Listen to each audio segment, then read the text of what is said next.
যদি দেখে, টাকা পয়সারা যদি ছেলে দেখে, তোমাকে ফেলে রেখে ওই ছেলের হাত ধরে তোমাকে ধুয়ে চলে দেবে। তখন তুমি মদ খায়া করে যাবে, তখন পাগল হবে। তখন এই যে হাতে আবার লেখে, আমি দেখছি কি জানি লেখে না, খালি আইলাম ব্যর্থ। ওই যে মেয়ের হাতে ভালোবাসা করছে, ওরা আবার 110 সাথে ভালোবাসা করে। মেয়েরা, বর্তমান যুগের মেয়েরা এমন খারাপ। এই দিনে তোমাদের পায়ের নিচে হাত থেকে অনুরোধ করে বলবো, তোমরা মেয়েদের প্রেমে পড়ো না। প্রেম করা যায়, কিন্তু বিয়ের আগে প্রেম করা নাই।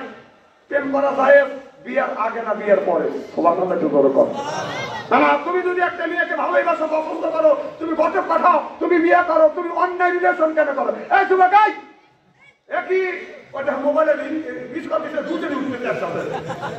মোবাইলে মিস কল আছে, হ্যাঁ মিস কল আছে। ওই যে বলতেছে 12টার পরে মিস কল দেবো, 12টা বাজেই সারে নাই, ওই যে রোয়ানা দিচ্ছে।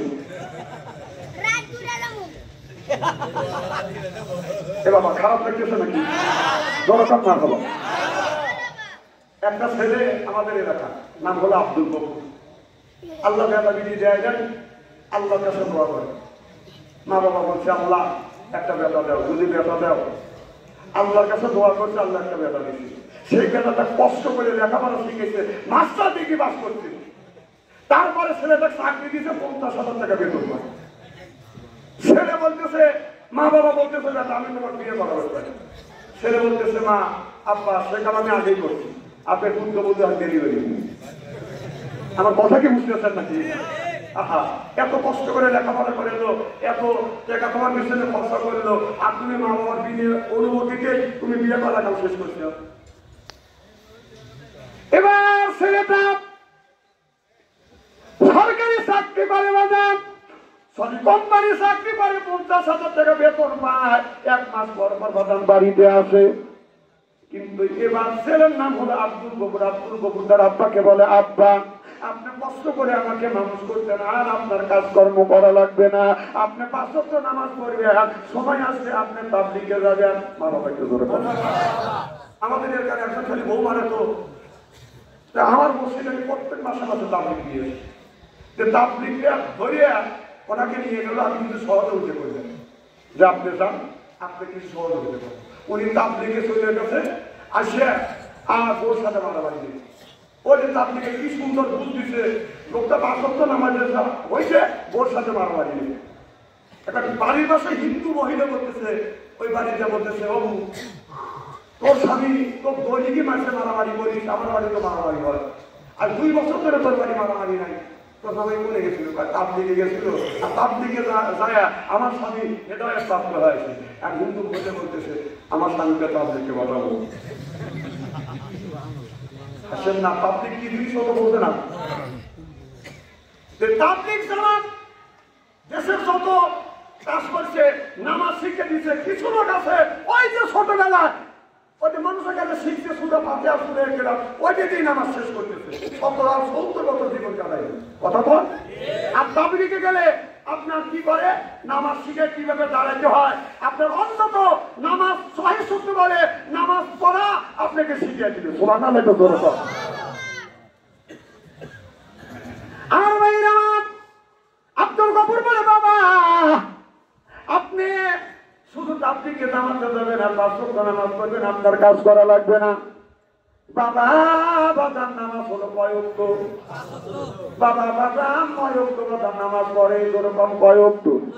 আপনারা বলবেন হুজুর নামাজ 5 ওয়াক্ত, আর আপনি বলতেছেন 9 ওয়াক্ত। 4 ওয়াক্ত আছে বাদাম নফল। আপনার ফজর যোহর আছে, মাগরিব এশা হলো 5 ওয়াক্ত। আপনার ফজর নামাজ পড়ে বাদাম, ফজর নামাজের কিছু সময় পরে একটা নামাজ আছে না নাই? ওটা কিসের নামাজ? তাহলে ফজর নামাজের পরে আর একটা নামাজ আছে, যোহর নামাজের আগে 1-1.5 ঘন্টা আগে একটা নামাজ আছে, 4 রাকাত নামাজ পড়তে হয়। নামাজের নাম জানেন? সুবহানাল্লাহ তো জোরে বল। এরপরে বাদাম মাগরিব পরে বাদাম 6 রাকাত নামাজ আছে না নাই? সেটা হলো আবাবিল সুন্নাত। আর রাত শেষের দিকে বাদাম তাহাজ্জুদ নামাজ। তাহলে এই হলো 4 ওয়াক্ত, এই হলো 5 ওয়াক্ত। জোরে বল, কয় ওয়াক্ত? আব্দুল গফুরের বাবা 9 ওয়াক্ত নামাজ পড়ে, কিন্তু ছেলে আপনার 1 মাস পর পর বাড়িতে আছে, কিন্তু বৌমা বাড়ি থাকে বাদান, আপনার রাজ্যের বৌমার বাড়িতে বাদান লোকজন আছে। এবার শ্বশুর বলে বৌমা আমার ছেলে বাড়ি থাকে না, আর কে আছে? ওই বৌমা বলে এটা হলো আমার চাচাতো ভাই। আর একজন বাদান আসে ভাই এটা হলো আমার খালাতো ভাই। আর একজন যখন আসে বলে এটা আমার মামাতো ভাই। কত বলছেন? অর্থাৎ পরকীয়া প্রেমে পড়ে গেছে।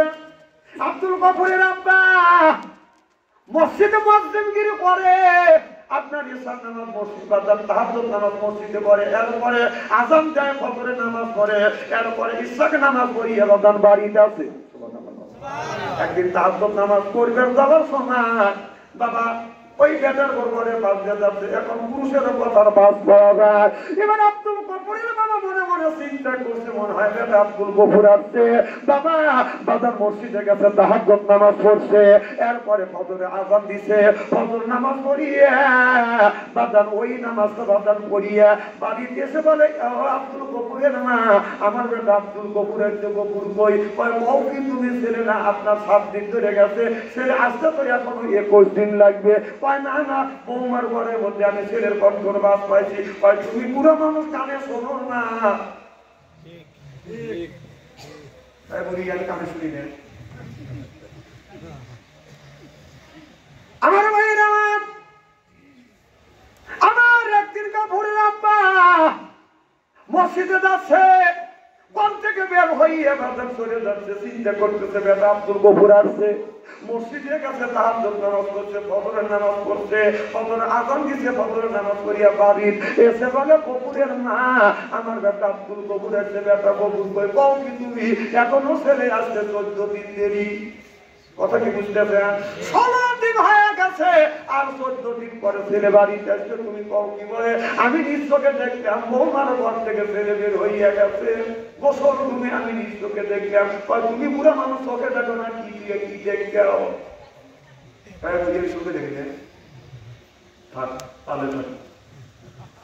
তাহাজ্জুদ নামাজ বাড়িতে পড়ছি, বাড়িতে পড়িয়া তাহাজ্জুদ নামাজ বাড়িতে পড়ে, কিন্তু ধরা পড়ে না। ইশার নামাজ পড়িয়া আব্দুল গফুরের মা আব্বা জানলার কাছে বসে থাকে, থাকতে থাকতে রাত যখন 12টা বাজছে, একজন এসে বললেন আপনার দরজা টোকা দিচ্ছে, দরজা খুলে দিচ্ছে। এ বুড়ি দেখছিস? কথা কি বুঝতেছেন? আব্দুল গফুরের মাও দেখলো, বাবাও দেখলো, আবার ওই ছেলেটা কিছু টাইম অপেক্ষা করিয়া বাজার 3টা 3:30টার সময় ঘর থেকে যখন বের হয়ে গেল, আব্দুল গফুরের আব্বা গফুরের মাকে বলতেছে, আব্দুল গফুরের মা দেখলে এই যে বেটার ঘর, আপনার ঘরের মধ্যে থেকে একটা ছেলে চলে গেল। এবার সকালবেলা ফজরের নামাজ পড়িয়া আব্দুল গফুরের মা আব্দুল গফুরের আব্বা যায় বৌমাকে বলতেছে, বৌমা তুমি হলো আমার একমাত্র বেটার বউ। ও মা আমার বিয়া না, আমার বেটাই আব্দুল গফুর, তুমি আমার মেয়ের মতো, মানে তুমি যেই কাজ রাইতে করছো এইটা যদি আমার বেটা আব্দুল গফুর শোনে, মা তোমার আমার বাড়ির বাদ কিন্তু তোমার বন্ধ হয়ে যাবে।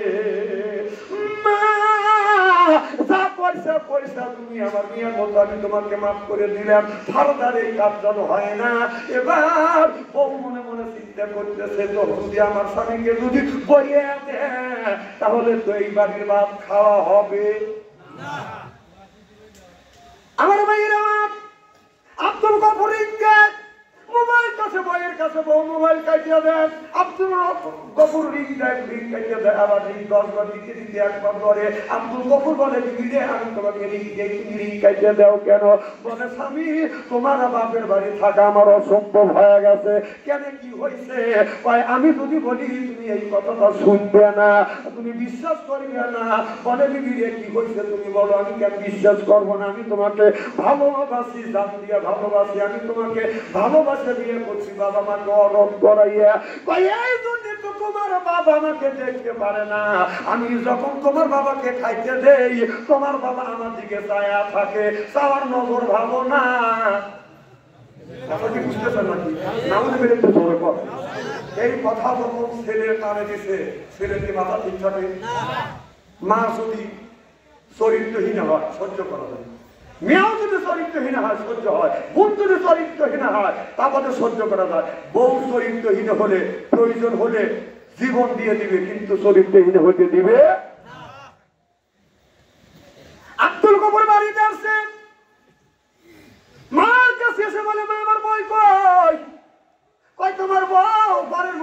থেকে আব্দুল গফুরের বউ বাজার কাইটা শুয়ে মেরে মেরে কাটতেছে। আব্দুল গফুর বলে দিদি কি হয়েছে? কতবার কাজ বলছে তোমার মা আমার কথা কইলে তুমি শুনবে না।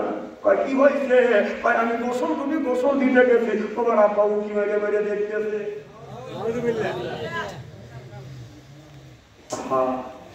বাবা সরল মানুষ, ছেলে কথা কয় না, ছেলে চিন্তা করে আল্লাহ এই কথা বাবার কাছে কেমন করে কই, মার কাছে কেমন করে কই।